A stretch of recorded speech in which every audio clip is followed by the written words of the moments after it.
আসসালামু আলাইকুম। সবাই কেমন আছেন? আশা করি ভালো আছেন। আলহামদুলিল্লাহ আমরাও ভালো আছি। এই তো সকালে ঘুম থেকে উঠেই চলে গেলাম হচ্ছে রান্না করতে। আজকে ভেবেছি বোয়া রান্না করব। বোয়া রান্না করার জন্য প্রথমেই একটি কড়াইয়ে পরিমাণ মতো তেল দিয়ে দিলাম। এরপরে দিয়ে দিলাম পেঁয়াজ কুচি। পেঁয়াজটা ভাজা ভাজা হয়ে গেলে এখানে পরিমাণ মতো সব ধরনের মশলাগুলো একে একে দিয়ে দিলাম। ওই যে আর কি সাধারণ মশলা যেমন হলুদ ফাঁকি, মরিচ ফাঁকি, লবণ এইসবই। আদা বাটা। এই তো মশলাটা কষানো হয়ে গেলে এখানে দিয়ে দিলাম আগে থেকে কেটে ধুয়ে রাখা আলুটাকেও একটু মশলাটার সাথে ভাজা ভাজা করে নিলাম। এখন দিয়ে দিলাম পর্যাপ্ত পরিমাণে পানি আর আলুটাকে ঢেকে দিলাম। এখন আলুটা সিদ্ধ হয়ে যাবে আর এই ফাঁকে হচ্ছে আমি রান্না করার জন্য যে চাউল নিয়েছি সেই চাউলটাকে হচ্ছে সুন্দর করে ধুয়ে নেব।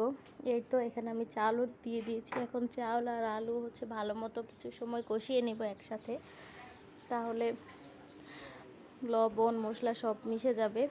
এই তো আমার কষানো হয়ে গেছে। এখন আমি পরিমাণ মতো পানি দিয়ে দিব।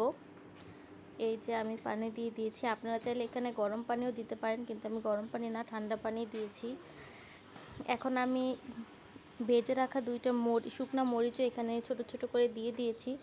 এরপরে সুন্দর করে ঢেকে দিয়েছি। এই তো আমার বোয়া রান্না হয়ে গেছে।